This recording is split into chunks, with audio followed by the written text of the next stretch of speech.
এই ভিডিওটি আগের ভিডিওর পরবর্তী অংশ।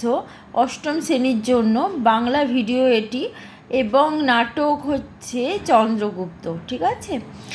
এবং প্রসঙ্গত বলি, যারা ক্লাস 8, 9, 10 এবং তাদের জন্য ইতিহাস, ভূগোল, বাংলা এই তিনটে বিষয়ের ওপর আমি ভিডিও দিয়ে থাকি। এবং যারা মনে করছে যে ভিডিওগুলো ভালো লাগছে, তারা মানে বুঝতে পারছে পরিষ্কারভাবে, তাদের পড়াশোনার ক্ষেত্রে তাদের মানে বোঝার জন্য পরিষ্কারভাবে কাজে লাগছে, এবং তারা এর জন্য সাবস্ক্রাইব করে নিতে পারে।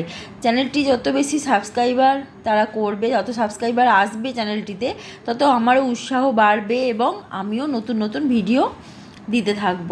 ঠিক আছে। আজকের ভিডিওটি আগের ভিডিওর পরবর্তী অংশ, এবং আগের ভিডিওতে আমি যেটুকু বলেছিলাম তারপর থেকেই বলছি। সেকেন্দারের উক্তিতে সেলুকাস সম্মতি প্রদর্শন করেন এবং তিনি বলেন সত্য সম্রাট। ঠিক আছে। এবং সেকেন্দার বলেন যে সেকেন্দার তো প্রথমে ভারতবর্ষে প্রকৃতি নিয়ে বলেছেন, এরপরে তিনি আসেন ভারতবাসী সম্পর্কে, এবং ভারতবর্ষের প্রকৃতি সম্পর্কে তিনি কিছু ধারণা দেওয়ার চেষ্টা করেন, এবং ধারণাতে তার যে মুগ্ধতা, তার যে বিস্মিত মনোভাব, সেটা প্রকাশ পায়। সেকেন্দার বলেন, কোথাও দেখি তালিবন গর্বভরে মাথা উঁচু করে দাঁড়িয়ে আছে। তালিবন মানে তালবন, গর্বভরে উঁচু করে দাঁড়িয়ে আছে। এবং কোথাও বিরাট বট স্নেহ ছায়ায় চারিদিকে ছড়িয়ে পড়েছে। আমরা জানি বটবৃক্ষ ছায়া বিন্যস্ত অবস্থায় গ্রামাঞ্চলে তার এবং শহরাঞ্চলেও তার অবস্থান, এবং আমরা সেখানে বহু পাখি এবং পশু আশ্রয় পায়, মানুষ ছায়া পায়। ঠিক আছে। সেইটাই এখানে বলছেন সেকেন্দার। কোথাও মদমত্ত মাতঙ্গ মানে হাতি, মদমত্ত মানে হচ্ছে নিশায় মত্ত হাতি, জঙ্গম পর্বত জঙ্গম পর্বত মানে জঙ্গম মানে হচ্ছে জঙ্গলের মতন। ঠিক আছে। এবং পর্বত, একটা পর্বতের মতন বিশাল আকারের হাতি কি হচ্ছে, সে মন্থর গমনে চলেছে এবং ধীরে গমন করে চলছে। সেই রকম একটি হাতি যেন মনে হচ্ছে হেঁটে চলেছে। কোথাও ভুজঙ্গম মানে সাপ, এবং আমরা অজগরকে মহাভুজঙ্গম বলতে পারি। ঠিক আছে। পাইথন, অজগর এগুলোকে আমরা মহাভুজঙ্গম বলতে পারি। বড় সাপ, সর্প অলস হিংসার মতন বক্ররেখায় পড়ে আছে। হিংস্র তো অবশ্যই, কিন্তু তাদের মধ্যে একটা অলসতা রয়েছে এবং বাঁকা রেখাতে পড়ে আছে। কোথাও বা মহাশৃঙ্গ কুরঙ্গম হচ্ছে হরিণের অপর নাম কুরঙ্গম। মহাশৃঙ্গ আছে, তার অনেক শিং আছে। মুগ্ধ বিস্ময়ের মতো নির্জন বন মধ্যে শূন্য প্রেক্ষণে চেয়ে আছে। প্রেক্ষণ হচ্ছে শূন্য দিকে চেয়ে আছে। ঠিক আছে।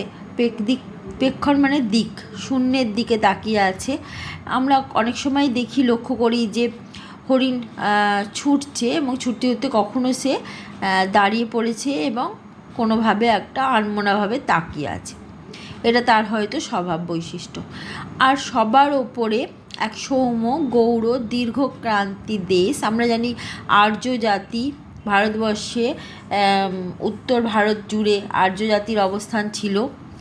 আর্য জাতি সম্বন্ধেই এখানে বলা হচ্ছে। সৌম্য, সুন্দর, গৌর, ফর্সা, দীর্ঘক্রান্তি, কান্তি মানে দেহ, দীর্ঘ দেহ। এই আর্য জাতি এই দেশ শাসন করছে। তাদের মুখে শিশুর সারল্য, দেহে বর্জ্যের শক্তি। মুখটা দেখে মনে হয় শিশুর মতন, এবং দেহে কিন্তু তাদের বর্জ্যের মতো শক্তি, মানে দেহ খুব শক্তিশালী। চোখে সূর্যের দীপ্তি, চোখ তাদের দীপ্তি উজ্জ্বল, কারণ চোখ উজ্জ্বল মানে তারা খুব, তাদের বুদ্ধিমত্তার পরিচয় পাওয়া যায়।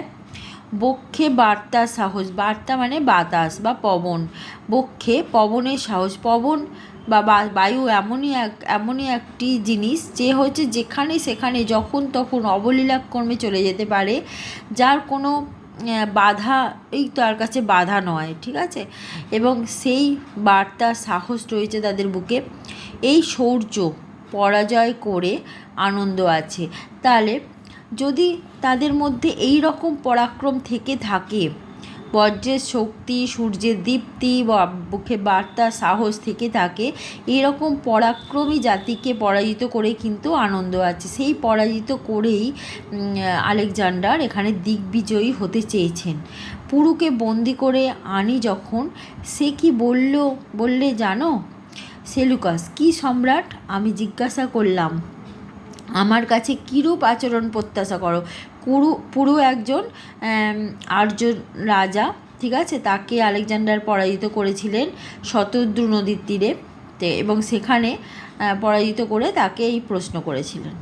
আচ্ছা, সে নির্ভীক নিষ্কম্প স্বরে, মানে তার স্বরের মধ্যে কোনো কম্পন নেই, ঠিক আছে, নির্ভীক মানে ভয়ও নেই, উত্তর দিল, রাজার প্রতি রাজার আচরণ। কারণ তিনি বন্দী হলেও তো তিনি রাজা, তিনি তার স্বভাবে তিনি রাজা, বংশ পরম্পরায় তিনি রাজা, তাহলে তিনি বন্দি রাজা, তাহলে রাজার প্রতি রাজার আচরণ। রাজা হচ্ছেন পুরু এবং রাজার আচরণ, দ্বিতীয় রাজা হচ্ছেন আলেকজান্ডার। চমকিত হলাম, ভাবলাম এ একটা জাতি বটে। আমি তৎক্ষণাৎ তাকে তার রাজ্য প্রত্যার্পণ করলাম। তাহলে পুরু কিন্তু পরাজিত হয়েও সে কিন্তু আত্মমর্যাদায় খুবই তার সচেতনতা ছিল, সে কিন্তু আত্মসম্মান বোধ তার মধ্যে প্রবল ছিল, ঠিক আছে। সেলুকাস: সম্রাট মহানুভব। এই যে সম্রাট তাকে রাজ্যপাট ফিরিয়ে দিয়েছেন, এটা তার মহানুভবতার পরিচয়। মহানুভব, তারপরে তার সঙ্গে অন্যরূপ ব্যবহার সম্ভব? মহৎ কিছু দেখলেই একটা উল্লাস আসে।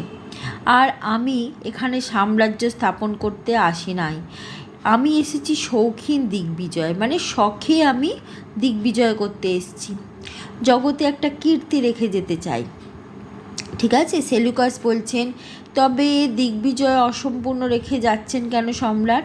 তার কারণ বলেছেন সেকেন্দার, মানে আলেকজান্ডার বলেছেন, সে দিগ্বিজয় সম্পূর্ণ করতে হলে নতুন গ্রিক সৈন্য চাই, কারণ যুদ্ধে তো অনেক সৈন্য মারা গেছে। কি আশ্চর্য সেনাপতি! দূর ম্যাসিডন থেকে রাজ্য, জনপদ, তৃণসম পদদলে দলিত করে এসেছি। তিনি অনেক পরাক্রম দেখিয়েছেন, বিক্রম দেখিয়েছেন, পরাজিত করেছেন অনেক জায়গা, জনপদ পদদলিত করেছেন। ঝঞ্ঝার মতো এসে মহাসৈন্য, শত্রু সৈন্য ধূম রাশির মতো উড়িয়ে দিয়েছি। শত্রুদের তিনি ধূম রাশির মতো উড়িয়ে দিয়েছেন। অর্ধেক এশিয়া ম্যাসিডনের বিজয় বাহিনীর বীর পদে কম্পিত হয়েছে। বীর পদ কার? আলেকজান্ডারের। নিয়তির মতো দুর্বার, হত্যার মতো করাল, ঠিক আছে। নিয়তি আমাদের ভাগ্য যেটা আমাদের আসে, আমাদের সেটা মেনে নিতেই হয়, সেই জন্য দুর্বার, ঠিক আছে। হত্যার মতো করাল, হত্যার হচ্ছে নিষ্ঠুরতা, হত্যার মতো নিষ্ঠুরতা রয়েছে। দুর্ভিক্ষের মতো নিষ্ঠুর, দুর্ভিক্ষ মানে যেখানে ভিক্ষা মেলে না, সেটাই হচ্ছে দুর্ভিক্ষ, তার মধ্যেও রয়েছে নিষ্ঠুরতা।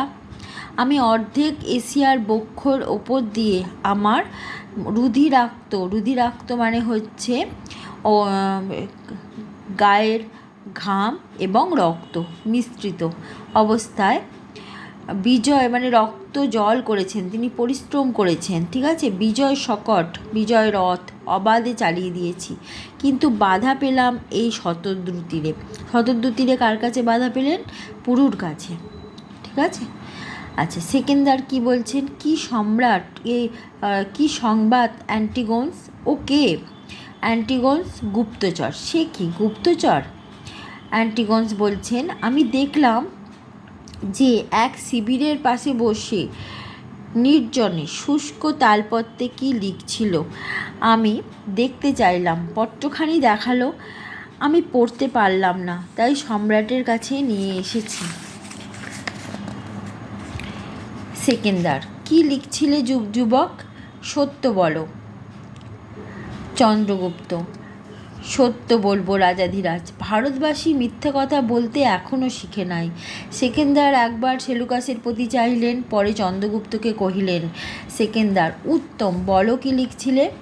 চন্দ্রগুপ্ত: আমি সম্রাটের